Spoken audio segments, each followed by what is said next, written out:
Assalamualaikum warahmatullahi wabarakatuh guys. Mak mau cerita sedikit ini guys tentang pengalaman mak dulu ya guys ya. Kita kalau mau dapat kerjaan itu kita harus niat dari hati ya guys ya.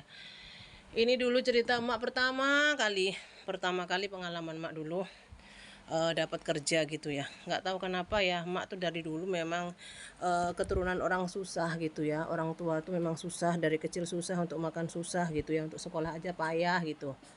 Mau sekolah di SMK Negeri 2 aja yang dari Teran ke Taluk Kuantan itu 2 jam, itu tuh modal nekat gitu. Mak sendiri mencari, mak sendiri yang daftar ke sini gitu tanpa diantar sama orang tua gitu. Pokoknya modal nekat gitu ya. Modal nekat guys. Terus sampai tamat 3 tahun tuh dengan alhamdulillah mak itu jualan gorengan, jualan apa gitu di kelas-kelas gitu guys. Mak nggak malu, nggak ada gengsi-gengsi, mak dari dulu nggak ada cerita gengsi tuh, nggak ada guys. Jadi alhamdulillah dalam waktu 3 tahun itu membayar kos-kosan 15.000 zamannya tahun 2000 itu ya. Terus membayar SPP itu 18.000 kalau nggak salah satu bulannya itu. Dengan berjualan gorengan ke kelas-kelas gitu, mak bawa tuh kalau pagi malam itu kami bertujuh orang di dalam kos. Ini cerita sekolah dulu ya. Di dalam kos itu bertujuh orang, mak sendiri tuh yang jualan gorengan seperti itu, padahal modalnya modal minim. Dari kos itu ke pasar lumayan itu, kalau jalan adalah itu 30 menit atau kurang lebih 30 menit lah itu mak jalan kaki gitu, karena mau ongkos oplet itu waktu itu nggak ada, sayang duitnya 500 rupiah itu bisa untuk dibelikan ke tepung atau ke kol gitu. Kita kan mau bikin gorengan bakwan waktu itu ceritanya. Terus beli ubi itu yang udah disoter-soter itu udah murah, 1.000 rupiah tuh dapat banyak gitu. Terus mak jinjing sendiri itu, mak jinjing sendiri karena dulu tuh ngojek itu masih takut, dan ngojek tuh 1.000 rupiah tuh sangat besar dulu. Itu mak jinjing sendiri pulang ke kos. Kadang anak-anak kawan-kawanku yang satu PT-PT, yang satu kampung itu pada pulang kampung setiap hari minggunya. Emak itu belum tentu 3 bulan sekali pulang, karena kalau pulang ke kampung itu harus ngongkos 5.000 rupiah itu naik naik mobil, kayak oplet, naik naik kayak travel gitu loh guys. Nah, itu ke rumah emak tuh 5.000, pulang ke Taluk sini 5.000 lagi, 10.000 itu sangat berarti bagi emak. Masih bisa mendingan untuk bayar kos, jadi emak mendingan nggak pulang. Yang kawan mak tuh pulang setiap minggunya, seneng-seneng ibaratnya sana tidur sama orang tua. Emak enggak, kadang pernah suatu ketika pas itu Idul Adha, emak sendiri yang nggak bisa pulang karena nggak ada ongkos guys. Waktu itu libur 1 hari karena Idul Adha, emak sendiri nggak pulang. Bayangin tuh betapa sedihnya orang, pas pas takbiran emak sendiri di kos-kosan, nggak ada kawan, cuman sama ibu kos. Alhamdulillah ibu kos itu baik banget sama emak. Dan waktu itu emak kena sakit ini, mungkin DBD mungkin kalau dicek ya, tapi waktu itu namanya nggak ada duit jadi nggak dicek. Cuman emak tuh kedinginan malam-malam tuh tiba-tiba menggigil, nggak tahu harus ngomong sama siapa, HP juga nggak ada, emak di kos sendirian. Terus emak hidupin kompor yang kompor ini, kompor kompor minyak yang hok, yang hijau, yang kecil ya guys, yang kecil. Nah, bukan kompor gas, bukan ya, zamannya dulu belum ada kompor gas. Itu mak hidupin, terus mak manggang gitu loh, mak api-api nek ngarani nek wong Jawa. Manggang tangan tuh tak taruh di atas kompor gitu kedua-duanya, supaya nggak kedinginan gitu kan guys. Jadi mak hidupin kompor terus mak giniin tangan aku, tak panggang gini guys, tak panggang badanku, tak panggang gini kan, api itu tak hidupin. Itu nggak terasa saking dinginnya. Terus aku pakai selimutku, pas selimut kawanku juga tak ambil, tak pinjem, sampai pakai handuk masih kedinginan. Nggak tahu harus ngomong sama siapa karena mak tinggal sendiri di kos. Terus alhamdulillahnya itu anak ibu kos itu pergi ke WC-nya kan zaman dulu di keluar semua, jadi nampak kan waktu itu ada celah-celahnya. Kos-kosanku tuh cuman kayu-kayu, terus ada celah-celahnya gitu. Jadi nampak loh, kok itu nampak kayak ada api hidup katanya. Disamperin lah ke situ. Itulah pertolongan Allah ya. Terus malam-malam itu dipanggil, aku saking kedinginan gitu gue ngewel guys. Ngono guys, gak iso ngomong iki, gak iso ngomong apa-apa.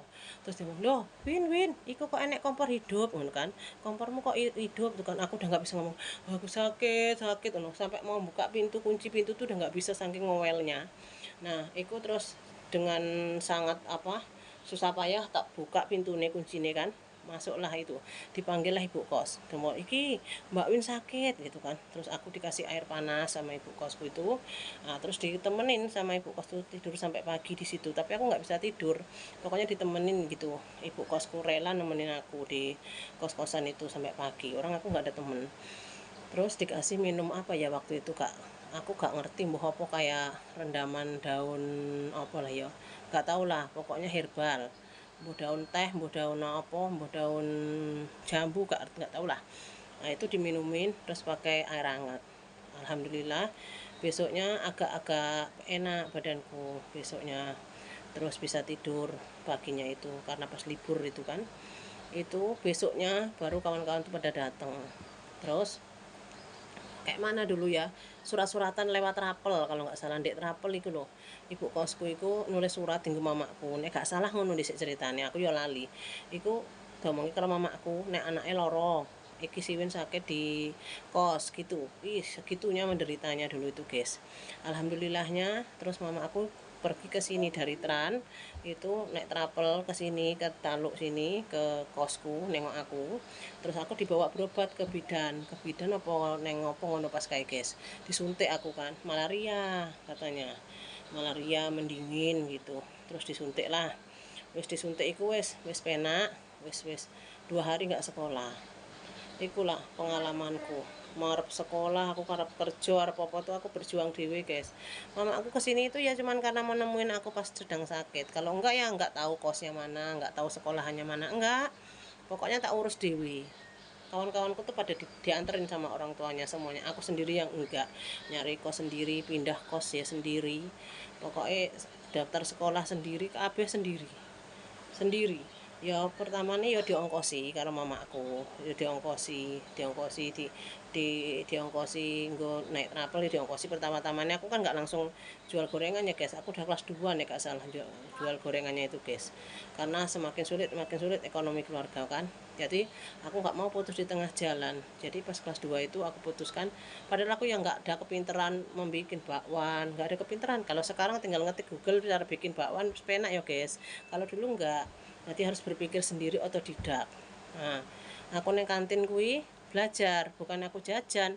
Kayaknya jajan aku ya gur ngiler ngelek itu, ngerti ngelek itu gak, ya gur netes ngiler gitu, nengok orang-orang tuh makan ini aku nggak bisa jajan. Aku malahan nanya, aku malahan bantuin tukang kantin namanya Mbak Endang, tak bantu nyuci piring.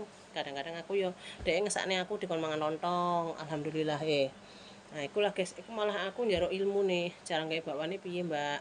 Cara gawe telo dikai tengah-tengah gula namanya timus. Iku aku diajarin yoan. Nah, bikin aja timus win. Ubi iku telo iku murah ngono kan. Nah, beli aja ubi itu di pasar. Nanti direbus gini diajarin aku. Yaitu aku ke kantin itu cari ilmu itu tanpa orang tahu. Nah, aku bertujuh orang yang kontrakan yang kos-kosan, aku dewe sing ngedol itu. Jam 4 setengah 4 udah bangun, sebentar kawan-kawanku jam 6 baru bangun, aku jam setengah 4 udah bangun, ngenes pokoknya bikin itu jualan. Nanti jam 6 aku lari ke kantin duluan nganterin ya kan, pagi-pagi itu manjat pagar guys, manjat pagar karena kan pagi itu belum buka itu pintunya, apa pagarnya sekolah kan, aku jadi manjat pagar dubur gitu loh guys, tapi ada itu tangganya yang menuju ke kantin, aku titipkan situ dulu, lari-lari tuh aku lari lagi ke kos, orang udah pada siap, kawan-kawanku udah siap mandi, udah pakai baju, aku baru mandi. Kayak gitulah perjuanganku dulu, tak perjuangin sendiri. Orang tua nggak tahu dulu aku seperti itu, tahu-taunya aku tamat aja, bukannya nggak bersyukur nggak dikasih tapi orang tua aku nggak mencukupi, menurut saya menurut ceritanya. Jadi kita ini kalau mau sukses ya berproses, ya jangan gengsi, yang penting kita halal, yang penting tujuannya bagus, gak usah malu, gak usah malu, nggak ada kata malu.